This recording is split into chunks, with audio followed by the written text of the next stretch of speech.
everyone, it's TJ. Welcome back to 99% Sure, where we take a closer look at different aspects of Old North's history. Inside the church are several artifacts that pack quite a bit of historical punch, and one of the most common questions we tend to get about these things, and a question which all historic sites are very familiar with, is that thing original? Whether it's the wooden angels in the gallery or the bizarre-looking sounding board that floats above the pulpit, each artifact has an interesting story, but answering whether or not they are original is not simple or straightforward. Stay with me, please. I promise it's more fun when history is complicated. Now let's use Old North's box pews as a case study. When you enter the church today, the pews instantly stand out, and in terms of frequency, questions about them are second only to something like where are the bathrooms? And the box pews offer a really unique insight into colonial life as well. For instance, the fact that each church member had to buy a pew back then as a piece of property. But first off, we need to figure out what we mean when we say original. Are we talking when the church first opened in 1723?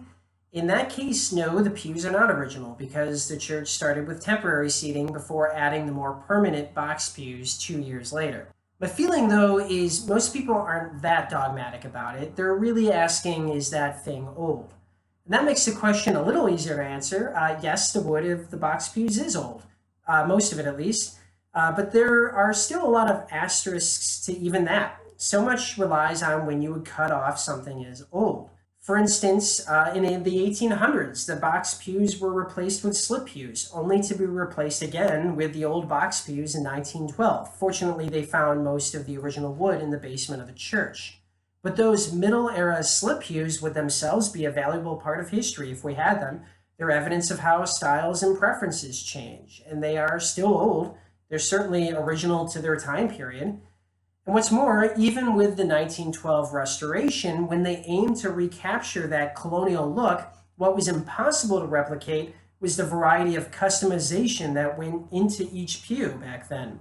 Owners could decorate and even change the height of the walls. So today it's more a stripped down general sense of how they looked. So I guess that means sort of original, sort of not. Also, any pew would need repairs and replacement pieces over the centuries. Wood can split, hinges break, all the miscellaneous wear and tear of thousands of people using that material. Here we reach a bit of a paradox, which many preservationists are probably way too familiar with, the ship of Theseus paradox, a classical thought experiment. So imagine you have a ship called the Theseus, and after a few years, you decide to replace half the wood of the ship. Then, years later, it's time to replace the other half of the ship. Is that very serviceable ship still the original Theseus? And if not, at what point was it no longer the original ship? When one plank is replaced, or 50%? Is it when the last plank is gone? Bonus points for grappling with the following. What if you reassembled a ship from those discarded components? Which one is now the original ship? There isn't really an answer to this paradox, but hypothetically, if a box pew had its door replaced in 1750, is that still original? Or would, say, 1790 be considered too late? Or are neither of these instances original? Where would you make the distinction?